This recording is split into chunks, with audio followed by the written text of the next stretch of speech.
tulemast kuulama ja vaatama Grete Teraapia podcasti. Mul on väga hea meel rääkida täna juriidilistel teemadel ja ma tean, et te kõik olete kaua oodanud seda, et me saaksime avalikumalt või julgemalt või otse rääkida ikkagi perekonna probleemidest ja muredest ka juriidilisel tasandil.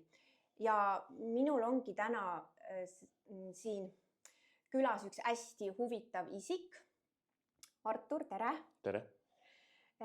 Artur nimelt on nii juriidilisel tasandil ise ametil kui ka oma kogemusega siin ja see annab nii suurt väärtust täna meie podcastile, et siin ei ole lihtsalt oma kogemus, vaid tõesti ka professionaalne oma ala teadlikkus sellel tasandil ja natukene tutvustangi seda, et Artur juristina töötab kohalikes omavalitsustes ja on olnud pikalt kohtutäituri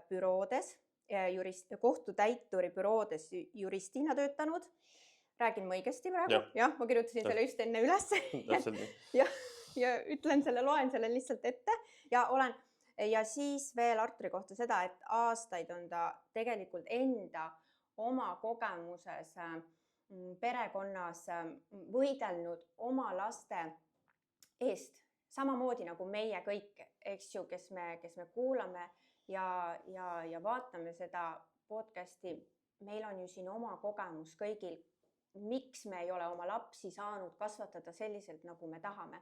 Ja tavaliselt ei seisne see selles, et seda takistab keegi ainult lapsevanem, vaid ka tegelikult me räägime täna ikkagi väga olulisest nüansist, et ka riik tegelikult või riigi seadused mingis osas on meie, kui võib-olla mina olen nimetanud turvaliste lapsevanemate, selline taasohvristamise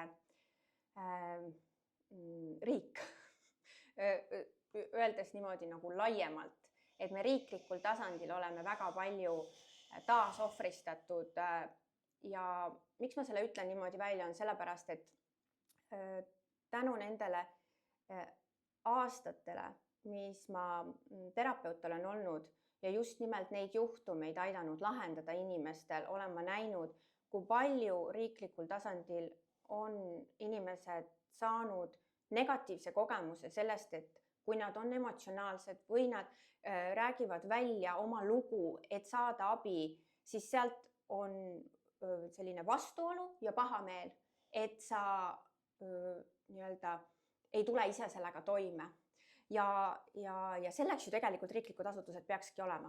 Aga täna me just Arturiga räägimegi, et mina siin pika sissejuhatusega nüüd leierdasin siia väga pika jutu ette, aga see ei ole tegelikult üldsegi minu podcast, kus mina seda jutustan, vaid tegelikult ma annan sõna ja Artur saab sellest nii palju rohkem rääkida, et mina selle pika sissejuhatusega siin lõin selle baasi. Aga just. Artur, väga tore, et sa tulid ja aitäh kutsumast. Ja väga tore, et räägi lähemalt sellest, et kuidas sina oled ise kogenud seda vanemluse rolli ja ka tegelikult siis seda juriidilist seaduste poolt tulenevat kahju enda kogemuses.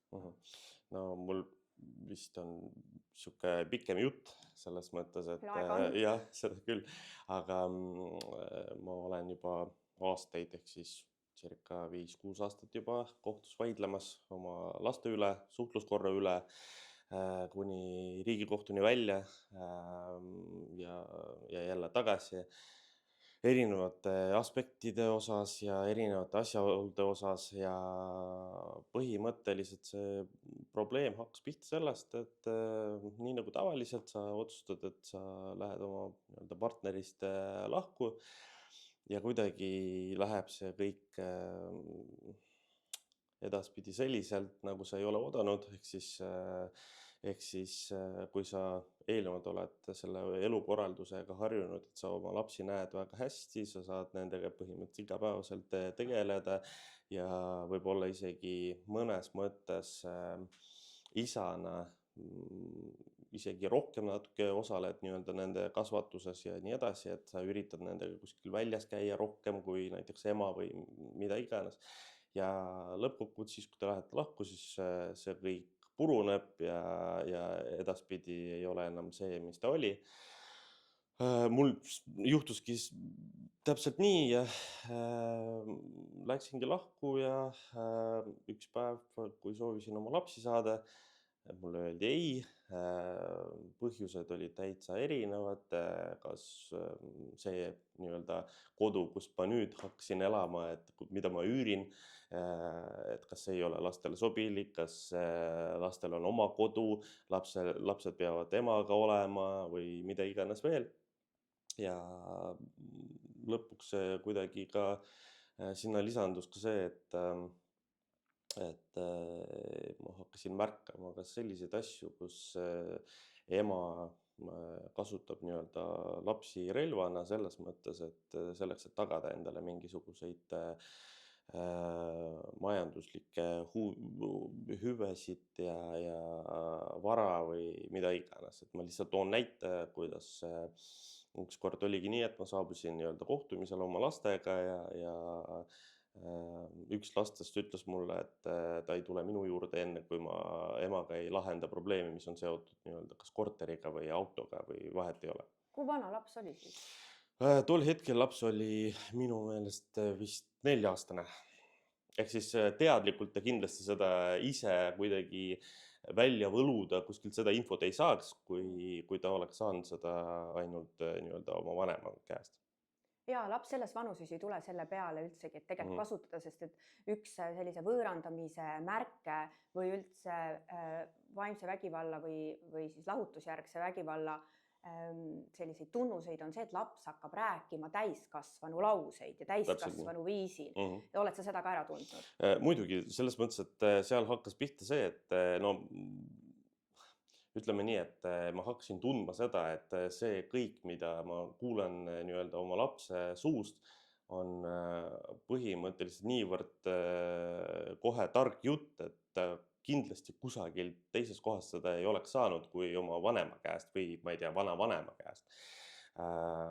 Ja muidugi ka erinevad žestid, erinevad, seal võib tuua näiteks, ma ei tea, mingisugused keskmised sõrmed ja nii edasi, et ka need võib-olla, tõesti, lasteaiast võibki midagi tulla, nii nagu tavaliselt on erinevad jutud ja nii edasi, nii nagu lastel nad on. Aga siis, kus sa näed, et just selles olukorras, kus isa nii-öelda saabub sinu juurde selleks, et sinuga mängida või minna sinuga jalutama ja nii edasi, siis see kuidagi tundub väga vähe tõenäoline, et laps tuleb selle peale ja tahab nii-öelda oma isa vastu võtta selliselt. Ja, et sa märkasid temast siis sellist mingisugust viha. Ja. Et tegelikult need vanemad, kes seda kasutavad neid manipuleerimisviise siis kasutades last vahendina, et paljud on küsinud mu käest, et kas nad siis tõesti ei märka, millise kahju nad lapsele teevad. Et kas sa oled ka märganud nagu hiljem siis nagu mingisugust, mis on see lastele nagu vaimne või muu kahju, et millisena sa näed oma lapsi praegu, kuidas see on neid kahjustanud? See on neid väga korralikult kahjustanud just selles mõttes, et lastel on tekkinud nii-öelda psühholoogilised traumad sellest. Ma lihtsalt toon näite, et just see laps, kes eelnevalt oli mulle rääkinud, et ei tule just seetõttu, et ma ei tea, emale ei ole tagatud mingit vara või mida iganes, siis hetkel on laps õpib väikses klassis, tal on nii-öelda ATH tunnused ja nii edasi. Et sa oled märganud, et see on lihtsalt nagu süvenenud siis see vaimse. Ja kindlasti on süvenenud ka see, et vastavalt sellele, et sellega keegi ei tegele, ehk siis põhimõtteliselt kindlasti on vaja ju kuidagi seda probleemi lahendada. Siis, kui sa näed, et midagi on valesti, kas või sa märkad lapse käitumisest seda, et koolis on kuidagi halvasti tal läheb või sõpradega valesti läheb või mida iganes. Ja sa kindlasti kohe märkad seda ja tuleks ju mingisuguseid abimeetmeid võtma kasutusele, aga siis, kui sa ei märka või ei taha seda märgata ja nii edasi, siis kindlasti see süveneb ja jumal teab, kuhu see viib lõppkokkuvõttes. Ma ei tea, kas sina oled ka kogenud seda, et kui sa proovidki last nii-öelda toetada, kas siis psühholoogi või kellegi vaimse tervise toetaja näol, et tegelikult teine vanem seda takistab, seda arengut. Kas sinul on ka sarnane kogemus, miks ma selle välja toon? Sellepärast, et paljudel minu klientidel just selline kogemus on, et kui lapsega minna kuskile, kus ta tahaks nagu kas siis meditsiiniliselt, et tal oleks vaja mingeid ravimeid või siis psühholoogiliselt, et tal on vaja toetust, siis sellele on selle vaimselt vägivaldse vanema vastuolu sellele. Pigem ma olen märkanud seda, selles mõttes ma olen seda märkanud, aga siinjuures tahaks öelda seda, et kui eelnevalt mina olen soovinud nii-öelda lapsega psühholoogi juurde minna selleks, et kuidagi kõiki neid traumasid, mida ta on saanud parandada juba nii-öelda ennatlikult justkui, siis jah, et teine vanem ei ole seda toetanud ja lõppkokkuvõttes nüüd, kui isegi kohus on määranud, et ma nii-öelda selle lapsega peaksingi nii-öelda oma suhteid taastama nii-öelda läbi terapeuti või ma pean temaga minema psühholoogi juurde selleks, et seda kontakti uuesti luua, mis meil on nii-öelda nüüdseks põhimõtteliselt kadunud, siis nüüd on lapsel vastuolu. Nüüd ta ei saa aru, miks ta peaks sinna minema, kui eelnevalt on ema näiteks rääkinud seda, et ei pea sinna minema. Ja nüüd ema räägib, et justkui peab, siis lapsel ise endal ka tekib see vastuolu, et miks eelnevalt oli nii ja nüüd on naa. Jah, sellises olukorras ma tegelikult näen sellist kavalat manipuleerivat võtet, mis siin taga võib olla.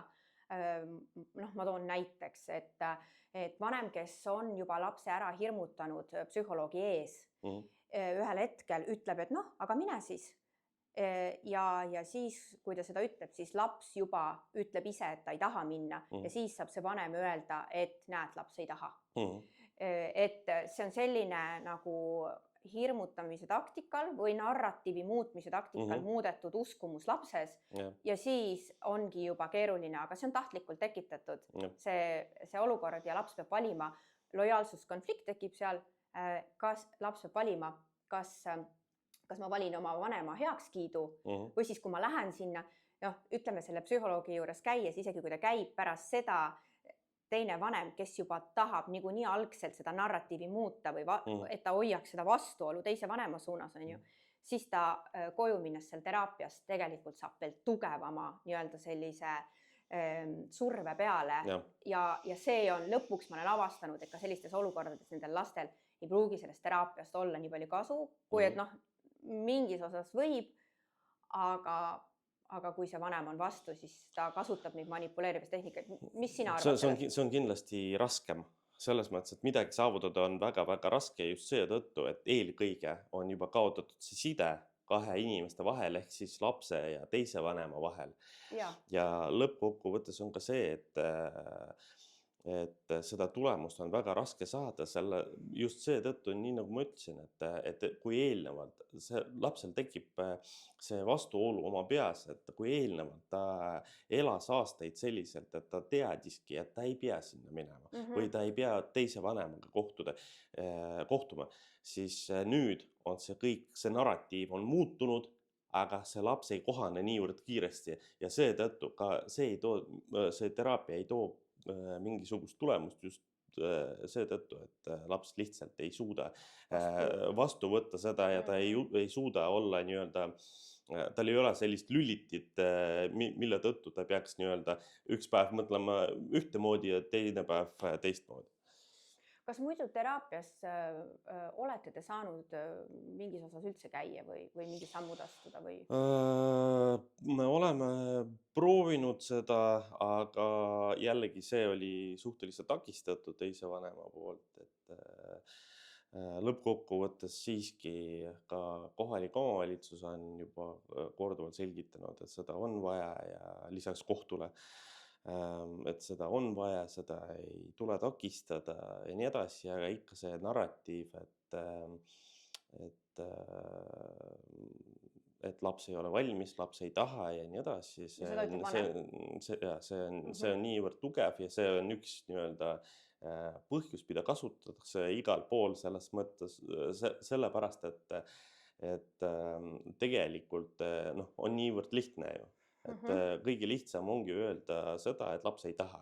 Ja see kõik kohe teised argumendid põhimõtteliselt peaksid justkui purunema seetõttu, et laps ei taha, siis mis me teeme, kas sunnime ja siis, kui me räägime sundimisest, siis kohe on paha meel kõigil, et justkui peaks kuidagi füüsiliselt sundima ja nii edasi. Aga tegelikult see nii ei ole, et eelkõige on vanem, kes peaks seda tagama, kes peaks nii-öelda viima last psühholoogi juurde, juhul kui juba teised nii-öelda asutused on seda ka rääkinud ja korduvalt nii-öelda maininud. Nii et tegelikult see vanem tahab kasvatada sellest lapsest juba väga väikses varajases eas täiskasvanud, kes justkui ütleb ise, et ma ei taha ja sellega ta kas siis tõesti... Aga sorry, ma sõidan sisse, aga samal ajal ju laps ka ei tea, miks.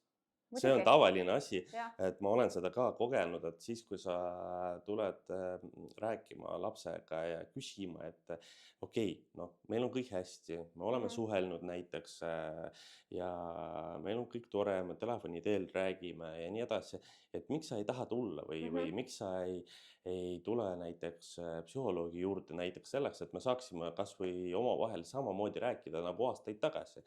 Siis tegelikult lapse silmis ma näen seda, et tal iseendal nagu tekivad need küsimused, aga miks ta vastata ei saa ja ei oska?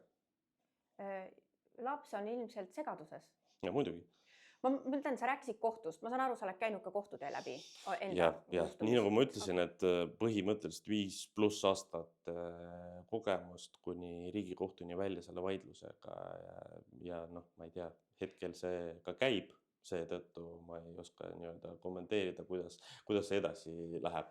Et kas jälle kuni Riigikohtuni välja, selles mõttes, et kohtud on hea variant selleks, et ka asjaga venitada, et miks see 5 aastat võtab just seetõttu, et kui sa ühes nii-öelda kohtuastmes võitled juba nii-öelda aasta või ma ei tea, 1,5, siis kui sa lähed juba teise kohtuastmesse, siis seal võtab ka ju aega, Riigikohtusse pöördumisel võtab ka aega, seetõttu see kõik summeeri seda kõike ja põhimõtteliselt saadki juba 2-3 aastat lihtsalt ühte vaidlust ühel teemal.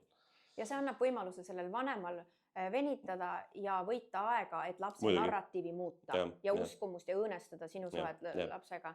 Aga kui sa nüüd mõtled selle kohtus selle koha pealt, et kui kohtus isegi öeldakse, et jah, laps tuleb viia teraapiasse ja see pannakse nii-öelda kirja ja see on siis nagu mõlema vanema kohus siis täita seda, et kuidas sa näed, kuidas see teine vanem siis sellest kõrvale hiilib, sest mul on paljudel klientidel sarnane olukord, et kohtus midagi otsustatakse ära, aga tegelikult see kohtuotsus nagu on põhimõtteliselt sellele teisele vanemale ikkagi tühine.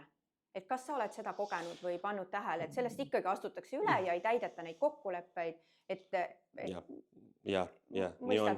ma mõistan.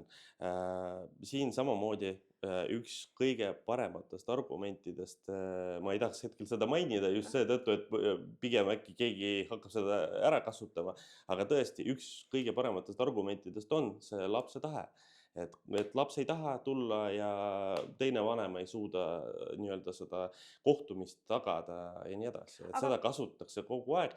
Ainuke variant, kuidas seda saab lahendada, on ilmselt sunniviisiline ja esitada seda nii-öelda kohtumäärust, kus kohus nii-öelda selgitab, et peaks last viima teraapiasse, ongi see, et sa seda kohtuotsust esitad sundtäitmiseks kohtutäiturile.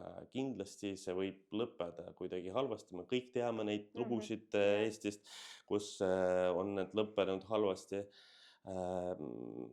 Aga see ei ole eesmärk, eesmärk on nii-öelda seda kohtumäärust siiski täita ja mõelda ka selle peale, et see ei ole sunniviisiline ju lapsele eelkõige, vaid sellele vanemale, kes peab seda tagama. see kohtu olukord üldse, kui ma mõtlen sellele, et peamine eesmärk on ju tegelikult, et see on lapse keskne oleks, et see keskenduks lapse heaolule.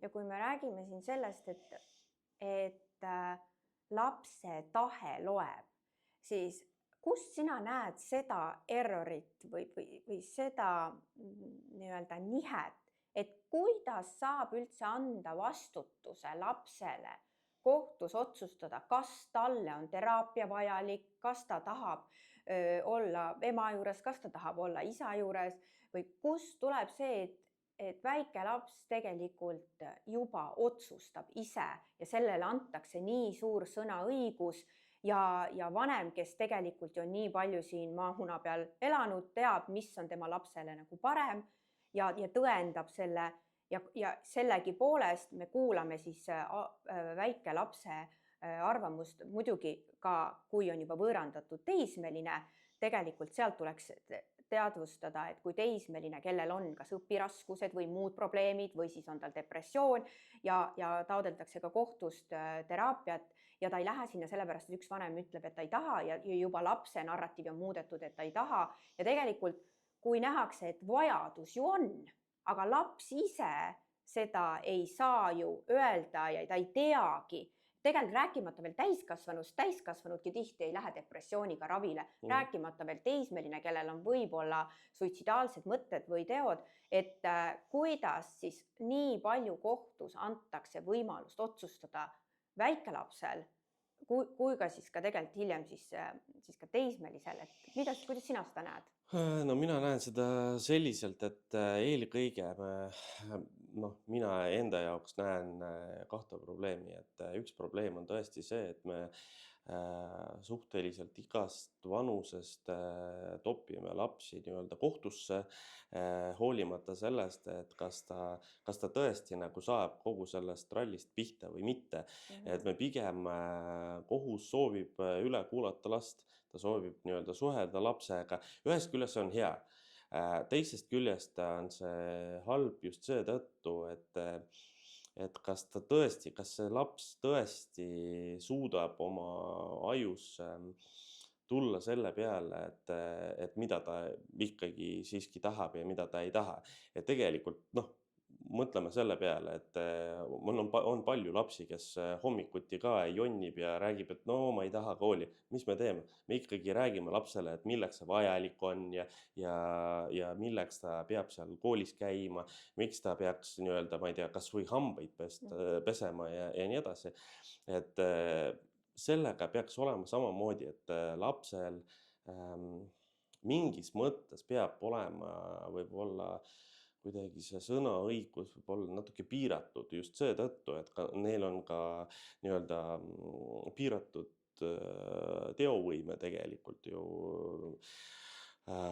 Seetõttu ka see, mida nad räägivad ka kohtus otsustades seda, et kas nad tahavad ühe vanema juures elada või kas nad tahavad ühe vanema juures rohkem viibida või ei taha või üldse ei taha käia või kas nad tahavad teraapias käia või ei taha.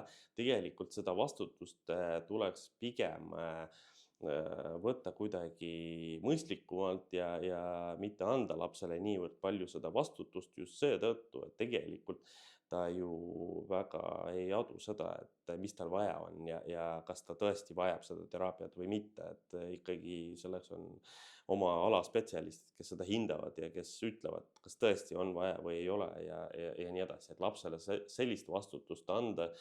Ma saan aru, et siin võib keegi väita seda, et tegelikult see ei ole ainult lapse vastutus seetõttu, et kohtus ikkagi osalevad nii-öelda menetlusosalised ehk siis 2 lapsevanemat,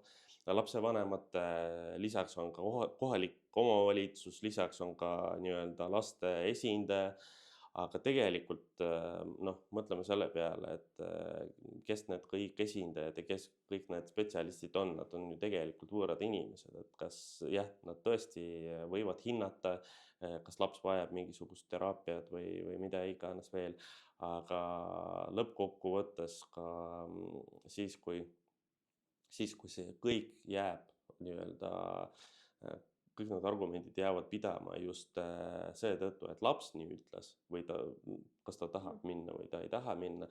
See on pigem jah, selline nõrk koht, et mina väidan, et seda tuleks kuidagi väga kriitiliselt hinnata, et kindlasti ka seetõttu, et näiteks millal laps on üle kuulatud kohtu poolt, et kas ta on üle kuulatud viibides ühe vanema juures ainult või ta on üle kuulatud ka siis, kui ta on viibinud ka teise vanema juures ja nii edasi.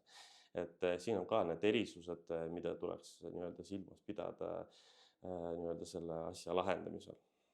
Et see lapse sõnaõigus on ikkagi kuidagi suurem, kui peaks olema. No minu arust küll jah, et pigem jah, me anname talle võimalust rääkida, aga võib-olla mitte igas asjas tuleks seda küsida, seda arvamust just seetõttu, no nii nagu ma tõin just seda näite, et no tõesti, lapsed vahest nii-öelda jonnivad ja räägivad, et nad ei taha hambaid pesta või kooli minna hommikul varakult ja ma ei tea, mida iganes veel, et kodus mingeid kodukohustusi täita või mida iganes veel.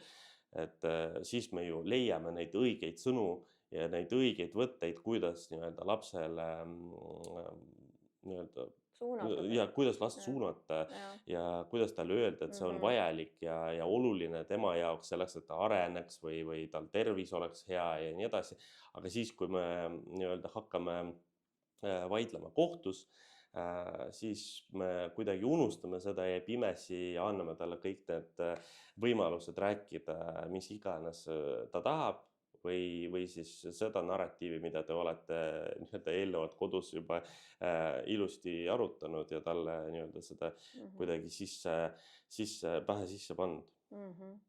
Et kuidas sa näed seda täna, paljud kindlasti, kes kuulavad, tahavad teada, et miks see on ikkagi niimoodi, et elukaaslane on olnud vaimselt vägivaldne, on olnud näiteks füüsiliselt vägivaldne, võib-olla on ta isegi mingites asjades lapse osas, eks ole, olnud seal.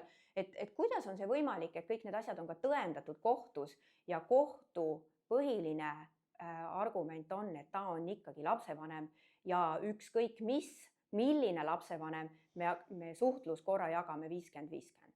Et kuidas sa seda näed? Vot seda ma ei oska tõesti kommenteerida, et miks selliseid olukordi on. Mul on just täiesti vastupidine olukord, kus tõesti üks vanematest piirab seda võimalust suhelda lastega ja teine vanem täielikult võitleb selle nimel, et neid lapsi saada, nende lastega suhelda, aega veeta ja nii edasi. Et võt seda, mida sina mainisid, ma pigem nagu ei tahaks isegi kommenteerida just seetõttu, et mina ei ole sellega nii-öelda kokku puutunud. Ma olen kindlasti kuulnud neid asju, aga ma ei ole ise isiklikult sellega kuidagi. Et ma mõtlen just seda, et kohtus määratakse nagu kuidagi alati selline võrdne, mitte lapsega arvestades või tema vajadusi arvestades, vaid arvestades vanemate tahet. Et kui vanemad tulevad ja ütlevad, et näed, et üks võitleb, et tema tahab last ja teine võitleb, et tema tahab last, aga määratakse siis, et okei, jagame nad siis pooleks. Et võtke siis 50-50 ja et siis oleks vanematel rahu. Tähendab, see on, ütleme, 90% minu juhtumitest, kui mina peredega tegelen.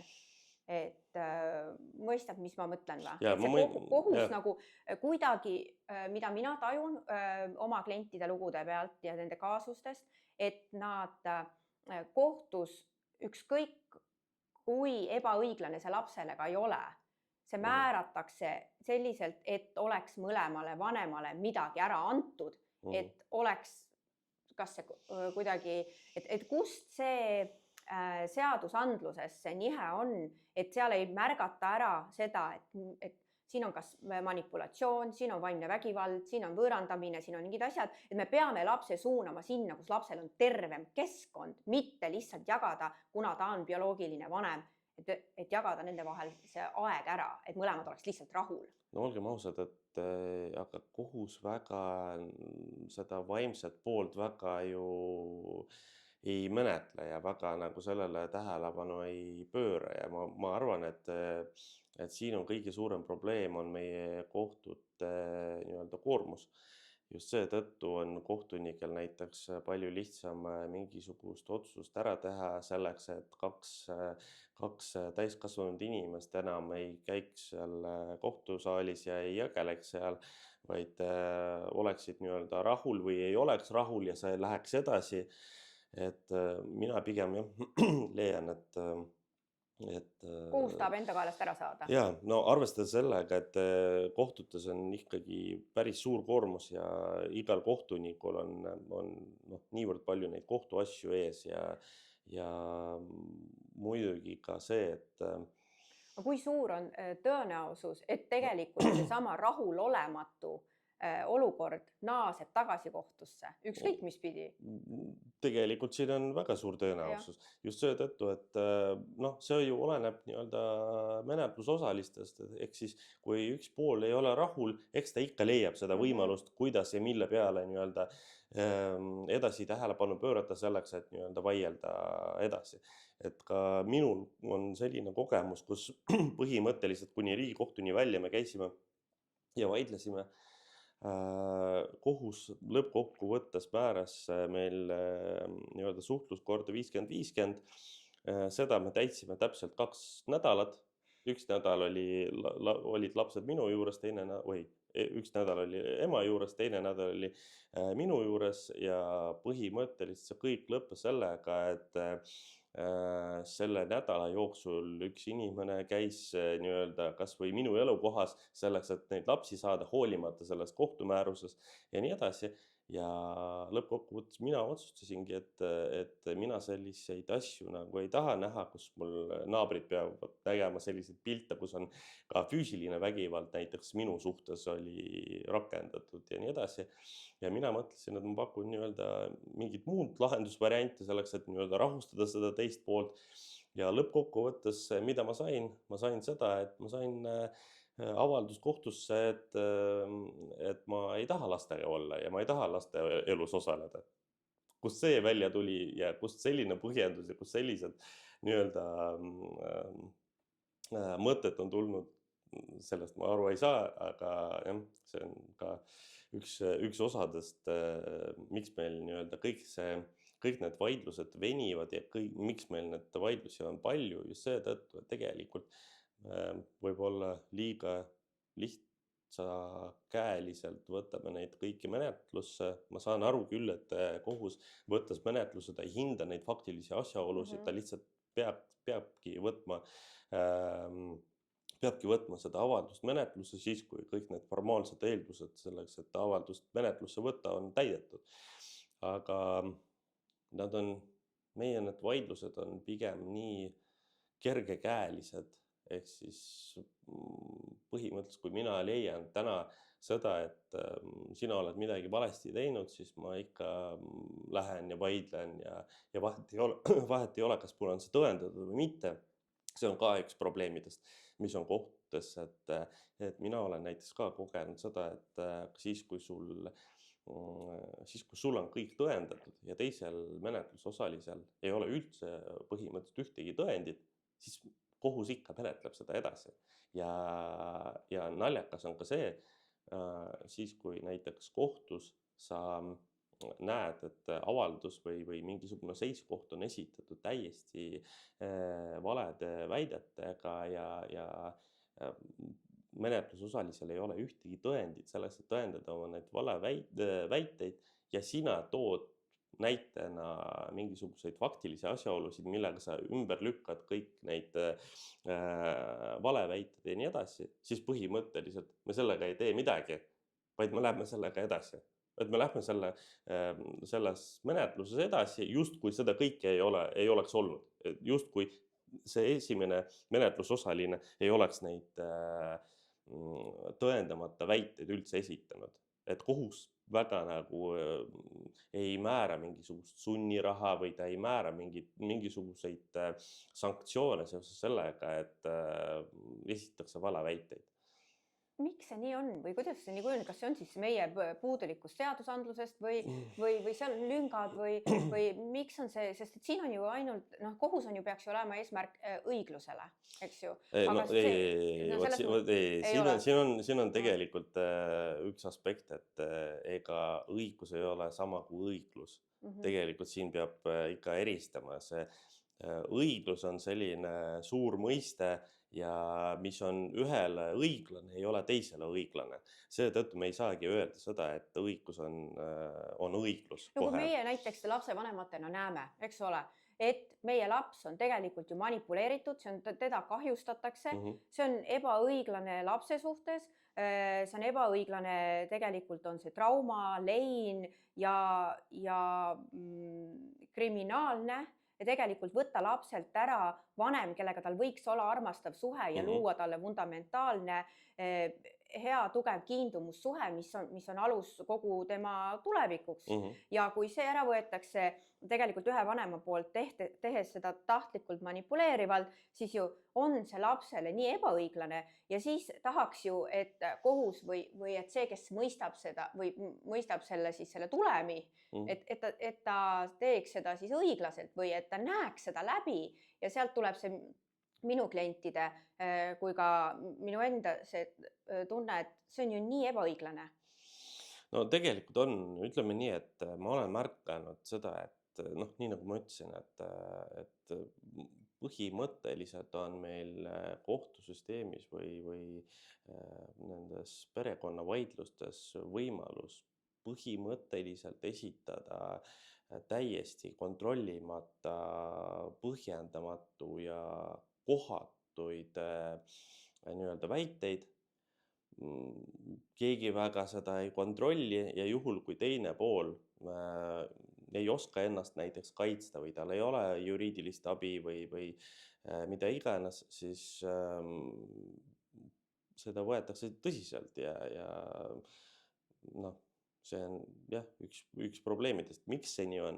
Seda ma ei oska kindlasti kommenteerida just seetõttu, et siin peaks nii-öelda kohtunikega rääkima, miks sellised asjad juhtuvad, miks näiteks siis, kui üks menetlusosaline esitab täiesti vale väiteid ja ta ei põhjenda neid ja ei tõenda ka ja teisel menetlusosalisel on kõik tõendid olemas, kõik, ma ei tea, pildid, videod, mida iganes veel, et miks sellega ei tehta midagi.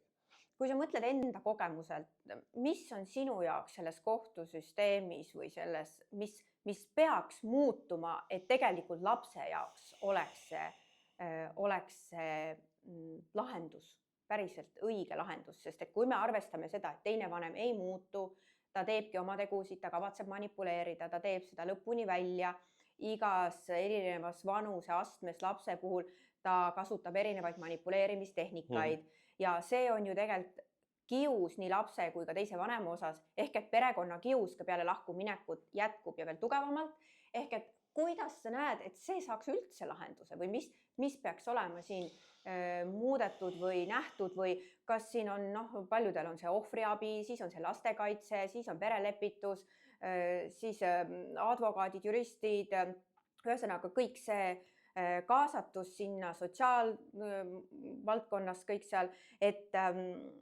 kuidas, mul on siin ka oma mõtted ja oma nägemus mingist asjast, aga seadusandluses mul ei ole. Selles mõttes ma tean, et seadusandluses, kus ma teiste riikide inimestega sellistes olukordades teen koostööd, siis ma näen, et neil on seadusandluses mingigi vaimse vägivalla nüanss või isegi juba võõrandamine, tahtlik võõrandamine, kõik seal on välja toodud mitukümmend lehekülge seda, kuidas seda tõendada, kuidas seda ära tunda ja ka kohtus tuuakse esile, et kui see on teistes riikides olemas ja see aitab teisi, et mis meil peaks olema, mida sina näed, mis võiks olla teisiti või muudetud või võib-olla veel mingeid nüansse, mille peale me ei ole tulnud, et mida me peaks? Eelkõige ma alustaks sellest, mis funktsioone meid täidab nii-öelda lastekaitse või laste heaolu nii-öelda spetsialist või osakond või mida iganes. Eelkõige ma arvan, et nendel inimestel tuleks natuke empaatiat lisada. Oleks teretulnud. Ja et mitte igas olukorras sa tunned seda empaatiat ja mitte igas olukorras sa tunned seda, et sa tõesti saad mingit abi. Mul on olnud selliseid olukordi, kus tõesti olen pöördunud teadlikult laste heaoluspetsialisti poole, kus ma palusin mingisugust abi ja see abi piirdub sellega, et sulle vastatakse, et aga mis me teeme? No tegelikult me ei saa ju mitte midagi teha. Me saame helistada teisele vanemale ja öelda, et noh, ai, nii ei tohi. Ja mis edasi? Nagu tegelikult, olgem ausad, meil on ju ka seadusest tulenev õigus kohalikul omavalitsusel ka määrata nii-öelda ettekirjutusi. Palju me oleme näinud, et kohalikud omavalitsused üldse ühele või teisele vanemale neid ettekirjutusi teevad. Ja see ettekirjutus, nagu ma olen ka aru saanud, isegi kui see toimib, ütleme kas või see laste heaolu spetsialist siis näiteks ütlebki, et jah, ma arvan, et te võiksite minna psühholoogilisele nõustamisele. Ma arvan, et me võime aidata teil teha siin kokkulepped, on ju, nii edasi. Aga kuna see on kõik soovituslik, siis teine vanem lihtsalt sõidab sellest üle, nagu lihtsalt see on üks võimalus temal lihtsalt saada sind paremini manipuleerida ametnike kaudu, sest ametnikud ei pane piiri, vaid soovitavad ja nõustavad. Ehk et see on see, et kui juba laste heaolu spetsialist küsib, et aga ütle mulle, mida ma tegema pean, siis mul on tunne, et tema vajab selles olukorras veel rohkem abi kui mina, et kus ma siis, kes ma olen oletame minu kliendid, ma ei tea, pöördun sinna siis laste heaolu spetsialisti poole ja tema räägib, kui raske on tal mind aidata. Ma ju ei saa toetuda, ma ju ei tunne turvaliselt, eks ole. Ja et pigem siin on just see, et mida sina mainisid, on see, et kõik need asjad on soovituslikud, kahjuks. See on üks asi, teine asi, ega see laste heaolu spetsialisti funktsioonid on niivõrd nii-öelda väiksed, et põhimõtteliselt tema töö ei mõjuta väga midagi. Et justkui selles mõttes, et mis seal ikka, jah, ta esitab nii-öelda seisukohti kohtusse, ta kindlasti võib mingisuguseid kodukülastusi teha ja rääkida lastega või vanematega või mida iganes. Aga lõppkokkuvõttes, kus see tulemus on? Nagu jah, me võime nii-öelda puhtformaalselt see tulemus justkui on. Selles mõttes, kui me vaatame seda, et seisukohti ta kohtule esitab, on ju. Neid kodukülastusi, ta teeb neid kodukülastuse akte, nii-öelda suhtleb, kõike ta seda kannab nii-öelda sinna STAR-programmi, kõik on ilusti fikseeritud, justkui formaalselt ta oma tööd teeb. Aga kas see töö on ikkagi nagu tulemuslik? See on väga küsitav. See on väga küsitav, seda küsivad kõik mu kliendid.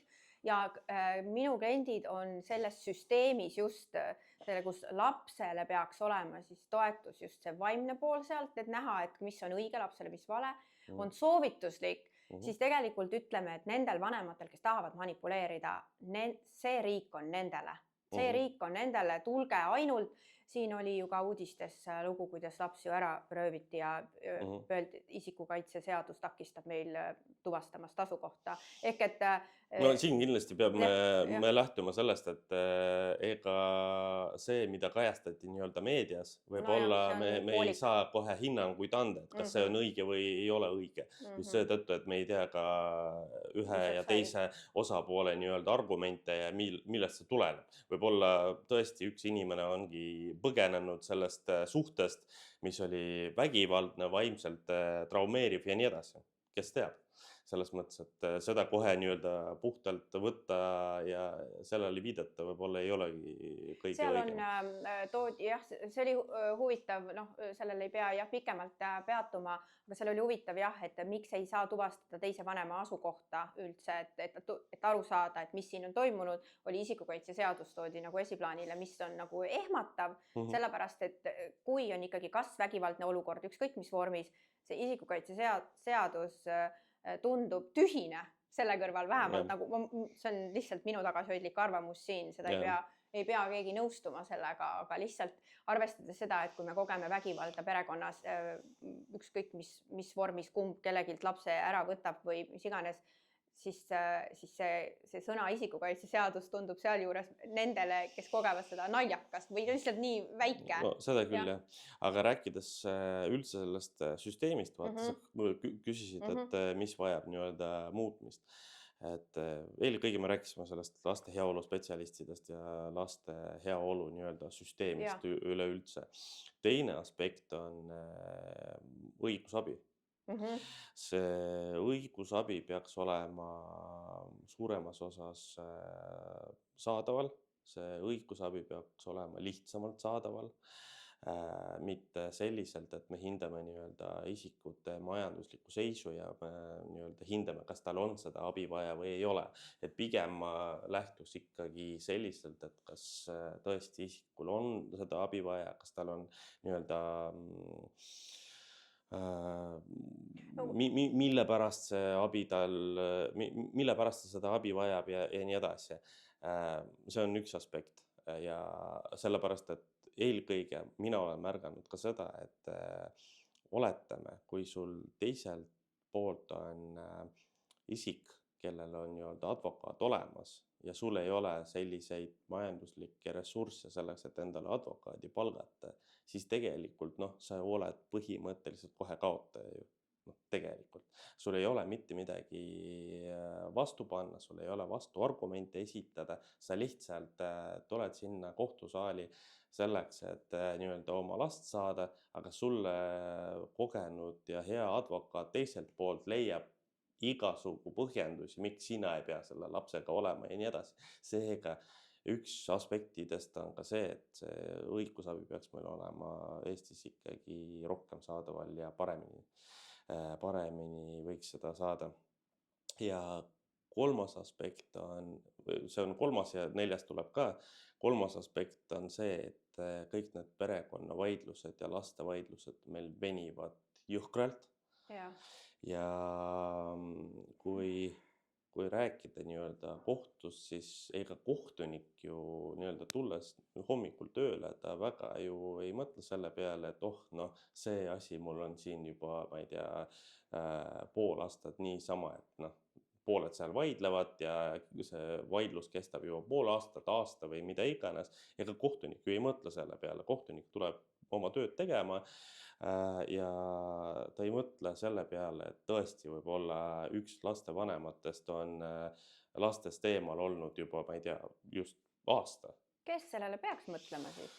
Sellele peakski mõtlema nii-öelda kõik need menetlusosalised, kes seal on ja nii laste esindaja, kes on riigi poolt määratud, kindlasti peab ka laste heaolu spetsialistid selle peale mõtlema, et see kohtumõistmine ei takistaks ja ei venitaks ka olemasolevat suhet lapse ja vanema vahel.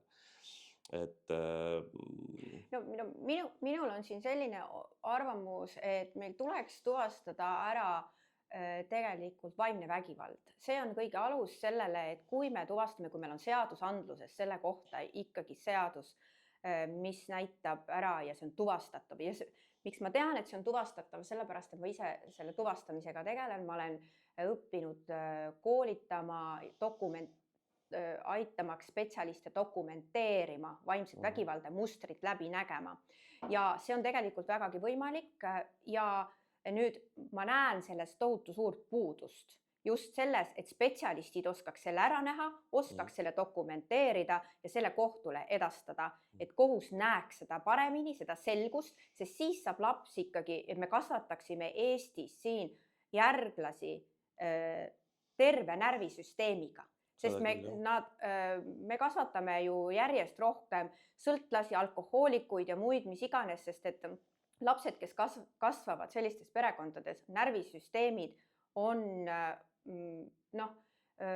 väga traumeeritud ja sellest lähtuvalt me tegelikult ei kasvata ju nii-öelda selles riigis elavaid kodanikke selliseks, nagu me tegelikult tahame, et nad oleksid. Seda küll ja lisaks me peaksime nii-öelda siin silmas pidama ka seda, et need analüüsid, mille kohaselt on üha nii-öelda nooremad lapsed vajavad psühholoogilist abi, on ju nüüd suurenenud, et need analüüse on nii palju juba ja me näeme seda, et see vanus on läinud täiesti mäest alla ja juba põhimõtteliselt esimeses klassis lapsed juba vajavad nii-öelda seda psühholoogilist abi või terapeuti või mida iganes veel. Ja meil on tõusnud tõesti igasugused kas ATH-d või meeleoluhäired või mis iganes sinna, et lastel on väga palju antud nii-öelda õigusi, nagu me enne arutasime, õigusi validagi ja neil ei ole suunatud, neil ei ole piire, lastele on veel vääragi vanemate vahelised vaidlused, konfliktid ja kust meil ongi vaja näha sealt, kes on tervem vanem ja kes on siis see, kes tegelikult kõike seda, hoopis seda narratiivi ja seda nii-öelda sektisüsteemi siis siin punub. Ja noh, ma ei tea, kuna see meie riiki jõuab, et mujal riikides on täitsa tore vaadata, et see on olemas ja näha on, et abi on ka ja nüüd ma ei tea, mida sina näed, on siin kuskil, oled sa kuulnud? Tuleb siit kuskilt natuke midagi. Vot sellele ma ei oska hetkel vastata, aga ma täiendaks natuke seda eelmist teemat, mis me arutasime sinuga, seda, mis vajab muutmist. Ma ütlesin, et mul on nii-öelda 3 aspekti ja see 4. ka. Et see 4. kindlasti puudutab ka seda sundtäitmissüsteemi, mis meil olemas on. Ja ma ütlen seda, et ajas on see süsteem muutunud, kui eelnevalt on kohtutäiturile oli lubatud nii-öelda sunniraha määrata, juhul kui teine pool või üks nendest pooltest ei täida nii-öelda suhtluskorda või ei täida nii-öelda kohustavad lahendid, siis nüüdseks on see muutunud. Ma ei tea, kas sa oled sellest kursis või ei ole, aga kui eelnevalt põhimõtteliselt üks pooltest ei täida seda, siis kohtutäituril oli õigus vastavalt seadusele määrata sellele poole sunniraha ja see teine pool saab aru, et tema peab seda täitma.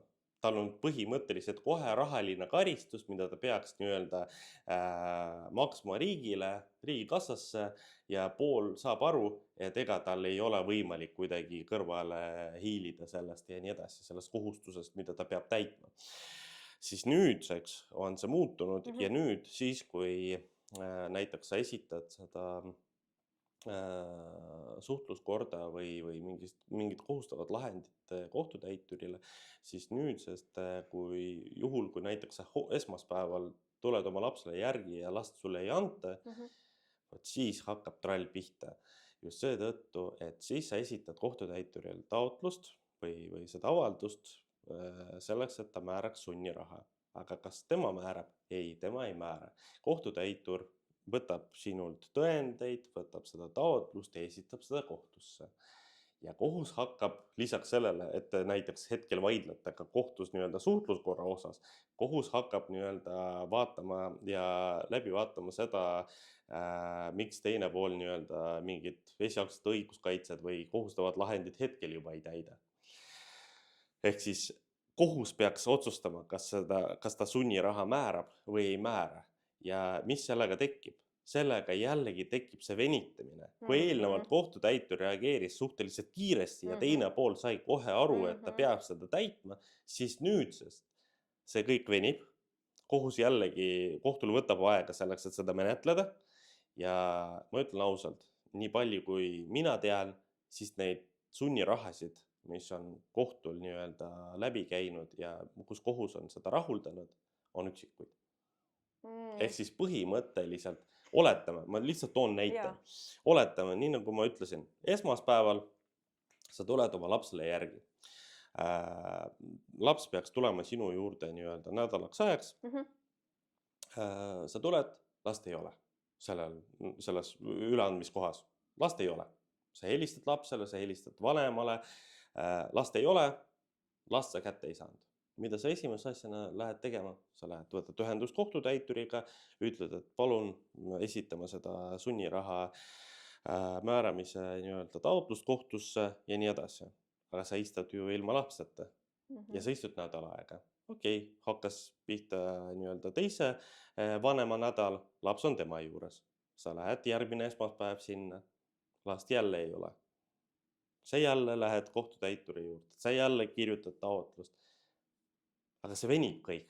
See põhimõtteliselt venib ja see näitab teisele poolele seda võimalust olla karistamatu. Ja lõppkokkuvõttes võib-olla kohus otsustab siiski seda, et sunniraha peab määrama või ta teeb mingisugust ettekirjutust või mida iganes veel. Aga nii nagu ma ütlesin, need on väga üksikud juhtumid siis, kui seda oli määratud. Seega me põhimõtteliselt teeme juba riigi tasandil seda, et me toetame seda karistamatust ja me toetame seda, et inimene ise saab aru, et mida iganes ma võin teha. Ja ma võin tegelikult, ma toon ka näite sellele, et kuidas selle sunniraha määramise menetlus edaspidi käib. Mul oli selline menetlus ja ma väga hästi tean, et lõppkokkuvõttes oli see, et kõik jäigi sinna pidama, et aga laps ei taha. Ja kõik. Ja lõppkokkuvõttes see vanem, kes tegelikult pidi lapsega viibima või ta pidi mingisuguseid tegevusi lapsega tegema, kas või teraapiasse minema või juhul, kui vanem ei ole nii-öelda lapsega kaua suhelnud või mida iganes, siis ta näiteks saab selle kohtulahendi tõttu näiteks lapsega telefoni teel rääkida ja teine vanem peab seda tagama, siis see vanem ei saa ju seda tulemust, mida ta ikkagi oli taotlenud või kohus on talle määranud. Seega tekib see olukord, kus jällegi see menetlus, nende menetluste hulk on üüratu, aga see tulemus on 0. Ja me võime öelda seda, et okei, ma näiteks sain esialgset õiguskaitset, ma sain seda kohtumäärust, ma läksin kohtutäituri juurde selleks, et ta täidaks seda või sundtäidaks seda ja kohustaks nii-öelda teist vanemat midagi tegema, näiteks, nii nagu ma ütlesin, et ta tagaks suhtlust lapsega, et ta tagaks nii-öelda kohtumise lapsega või teraapias käimist. Teine vanem seda ei täida, see kõik venib. Karistamatus on teisel vanemal, ta saab aru, et ta ei pea mitte midagi tegema ja tulemus on täiesti 0. Ühest küljest sa justkui algselt võitsid, aga kas sa tegelikult faktiliselt võitsid? Kas sa nagu formaalselt sa võitsid, aga kas nagu tulemuslikkuses ja emotsionaalselt oled sa võitnud? Ei, sa oled ikka samal tasemel. Sest et see riik meil on justkui üles ehitatud kõikidele manipulatsioonivõtetele vastu tulelikuks. Kõik erinevad juriidika on ju väga hea manipulatsiooni koht, sest et kõik asjad, mis otsustatakse kohtus, saab kuidagi üle mängida, siis seda aega juba venitada ja venitamisel pärast siis tuua mingi enda argument ja see argument kohtus siis kuidagi menetletakse ja võib-olla võetakse. Nojah, võib-olla oligi tõsi, tal oligi võib-olla seal vaja mingi muu põhjus. Sorry, ma sõidan siin sisse ja tegelikult kõige naljakam on siin see, et siis, kui sa lähed kohtusse, näiteks sul aastaid see venis, sa lähed uuesti kohtusse ja ütled, et aga palun, me vaatame seda mustrit, et see kõik venis, ma ei saanud seda last kätte, aga tead, mis sulle öeldakse? Sulle öeldakse seda, aga ärme vaata, mis eelnevalt oli. Me ikka elame tänases päevas ja vaatame, mis edasi saab. Aga sina püüdsid nii-öelda oma argumentidega siiski tugineda sellele, et vaadake seda mustrit. Te ju näete seda, et see on aastapikkune nii-öelda lugu. Et see on tahtlik. Just, et see on tahtlik. Sa näitad, sa viitad, sa tõendad, põhjendad. Vahet ei ole.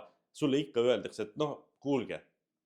Ikka äkki lähme edasi selle teemaga, et ei ole vaja seda nüüd tagasi tuua, et milleks meil seda vaja on.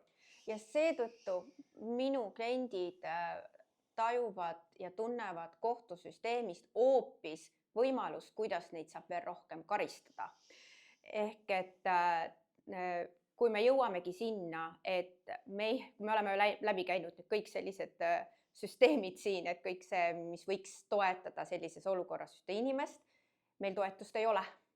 Ja toetuse puudus on igasugune, kui me isegi tunneme, et me midagi kohtus võidame, et jess, et me saime siin lapsega aja või et mis on õiglane, siis tegelikult kui siis sellel sotsiopaadi, psühhopaadi või mingi muu isiksuse häirega inimese kombinatsioonil, siis tekib tahtmine sellest üle sõita, ta teeb seda ja ta teab, et siin ei ole tal vastutust, tagajärgi ja ainukene sealt siis kas minna kohtusse tagasi või siis rääkida seal laste heaolu spetsialistiga, mis tal on juba ammu üle sõidetud, kellest ta on üle mänginud ja manipuleerinud ära.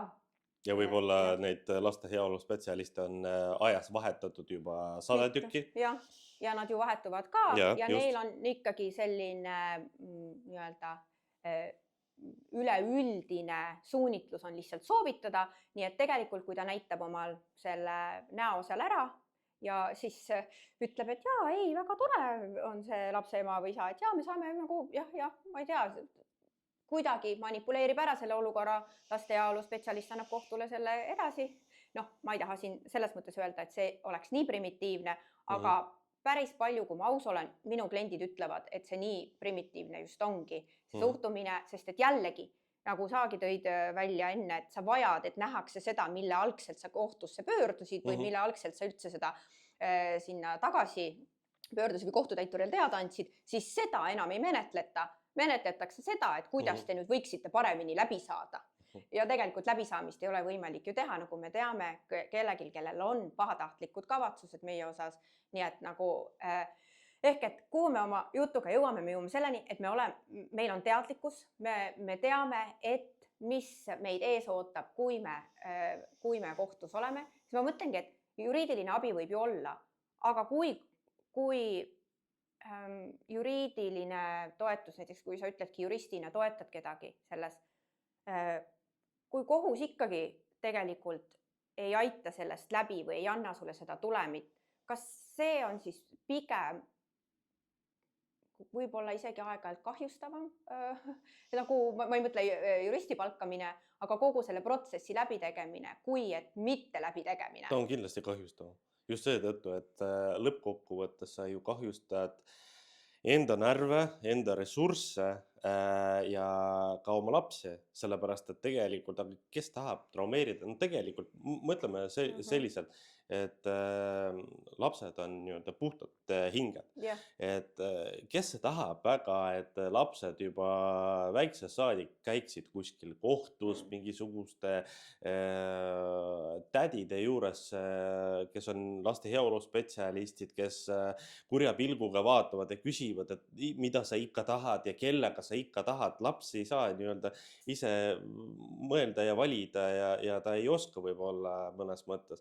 Ja ma olen nagu hetkel meie vestluse jooksul mõelnud natuke, et mis see võiks aidata. Et tegelikult, olgem ausad, ega siin nii-öelda lihtsat vastust väga ei ole. Mis võiks nii-öelda siin antud olukorras aidata, et juhul ma hakkasin mõtlema, et okei, võib-olla aitaks see, et mõnedes riikides on selline ametiisik nagu laste ombudsman, kes tegelikult meil Eestis on meie õiguskantsler. Tema nii-öelda täidab selle laste ombudsmani funktsioone, et võib-olla oleks mõistlik nagu luua eraldiseisvad nii-öelda seda ametiisikud või ametid, kes nii-öelda tegeleks sellega ja vaataks, mis vajab see valdkond ja suunaks nii-öelda kõik need seaduse eelnõusid või parandusi, võib-olla see aitaks. Samas, kui ma mõtlen selle peale, et kas luua midagi uut, siis tegelikult meil on ju kõik see loodud juba. Meil on laste heaolu nii-öelda spetsialistid ja lastekaitseosakonnad ju on olemas. Võib-olla neil tuleks nii-öelda neid funktsioone lisada. Või meil ju teostab laste heaolu spetsialistide üle järelevalvet Sotsiaalkindlustusamet. Et võib-olla tema funktsioone just tuleks täiendada või suurendada või anda midagi juurde või ma ei tea. Ja, et need muutused luua sinna midagi teisiti reguleerida. Mida mina olen märganud on see, et kui spetsialiste koolitada märkama mustrit ja seda dokumenteerima on üks alge. Sellepärast ongi, et kui minu poole on ka pöördunud inimesed, kes haridusasutustes või siis sotsiaalvaldkonnas töötavad, nad ütlevad, et neil on just sellest tegelikult endal ametil puudu ja nad näevad juba nii palju neid juhtumeid, siis ma näen, et see, mida sa pakkusid, on väga palju, just nii paljudes eri valdkondades vajalik. Just kõik see pere, sotsiaal, kõik see pool, aga just see, et täna on minule, ma ütlen kõigile, et miks ma olen ka teinud selle grupi inimestele, et täna on mul õpetus, et kuidas me vanematena saame oma lapse närvisüsteemi hoida ja teha õigeid valikuid vastavalt sellele, kui me näeme läbi, millise isikuga meil on tegu seal teisel pool last kasvatades. Ja lisaks spetsialistidele on mul koolitused, mis aitavad siis ära tunda vaimse vägivalla mustrit, et osata, hinnata ja dokumenteerida seda kohtule edasi anda sellisel viisil, et see ei kahjusta su enda tööd. Paljud spetsialistid kardavad ka, et kui nad on väga poolehoidvad, siis see kahjustab nende tööd, aga dokumenteerimine sellisel juhul, nagu ma olen seda õppinud, see ei tohiks kahjustada su tööd, vaid hoopis annab sulle väärtust juurde, et sellisel professionaalsel viisil. Et kui kellelgi on huvi, siis lihtsalt siin hõikan välja, et see on üks minul, mis ma kaua otsitud lahendid, mida ma sellel talvel leidsin ja koolitasin ennast pikemalt, et on üks viis ja ka tegelikult väga hea on see kindlasti inimestele, et kui nad otsivad õigusabi, siis kuna sinul on see kogemus ja see teadlikkus ja sa näed neid puudujääke, siis kindlasti inimesel on vaja juristi või selliste seaduse teadjad kedagi, kes mõistab teda. Sest et ka kui me sellises olukorras satume inimese juurde, advokaadi juurde, kes sind kuidagi uuesti paneb sellesse olukorda, et mis asja, et miks sa lapselt võtad teise vanema, tahad ära võtta või isegi sa ei taha ära võtta, aga sa kirjeldad tema kahju, siis just oleks vaja, meil on vaja advokaate, juriste, kes meid kaitsevad või oskavad kohtus seda välja tuua. Mis ma pakun veel juristidele, advokaatidele strateegilist abi, mõistmaks, kuidas dokumenteerida vaimset vägivalda täna ka meie riigis, kus võiks siis ka kohtus kohtunik seda paremini osata aru saada, kui see on hästi dokumenteeritud. Nii et siin olid meie mõtted ja tead, Vartu, mul on ülihea meel sinuga arutleda sellel, et me saime arutleda sellel teemal ja nii mõistlik ja nii head mõtted sinu poolt ja ma olen täiesti kindel, et need, kes kuulavad, vaatavad, saavad siit väga palju nippe ja teadlikkust ja äratundmist ka enda olukorras. Ja kui ma panen siis siia video alla ka võib-olla sinu kontaktid, et sinuga ühendust võtta, eks ole, et saada sinult lisatoetust, eks ju. Täitsa vabalt, et selles mõttes, et ma siin juures, vaata, sa oled eelnevalt rääkinud ka natuke sellest, et tuleks valida õiget nii-öelda juristi, kes mõistab ja nii edasi. Vot seetõttu ma ütlen nii, et kui algselt, kui ma pöördusin kohtusse, mul oli nii-öelda üks väga hea tuttav advokaat, kes esindas mind just seetõttu, et see teema oli mulle väga nagu isiklik ja ma ei tahtnud väga sellesse süveneda just seetõttu, et ma ikka ise seda ju elan läbi ka, et ma mõtlesin, et ma annan kõik asjad talle, et las tema nii-öelda tegeleb, siis lõppkokkuvõttes ma mõistsin seda, et tegelikult mina olin see parem jurist, kes ise ennast paremini kaitseb just seetõttu, et mina väga hästi teadsin seda, et ega nii palju tõendeid ja nii palju võib-olla mingisuguseid aspekte tema ei leia, kui mina leian. Just seetõttu, et mina selles igapäevaselt elan ja ma igapäevaselt saan seda fikseerida ja nii edasi. Et selles mõttes ma olen sinuga nõus, et see juristi valik ja tema nii-öelda background ja tema võib-olla mingisugused hoiakud või kodaniku positsioon või tema mõtted, nad kindlasti väga-väga kõvasti mõjutavad. Ja veel ühte asja tahtsin mainida ka seda, et tahaks loota, nii nagu sa ütlesid, et see tänane meie väike sihuke vestlus, et ta ei ole ainult meie vaheline vestlus siin, vaid see aitaks kedagi ja kindlasti ka võib-olla oleks ka rakendatav ka meie ametiasutuste jaoks. Selles mõttes, et võib-olla siit nad saavad aru ka seda, et mis ja kust need vead on, et võib-olla kuskil annab midagi parandada. Et oleks ka nii-öelda praktiline kasutus sellel meie podcastil täna. Väga head mõtted. Artur, suured tänud, et sa tulid. Aitäh, et kutsusid. Ja et nii olulistel teemadel saime täna rääkida ja teine kordki. Aitäh sulle. Jah, ikka. Aitäh sulle ka.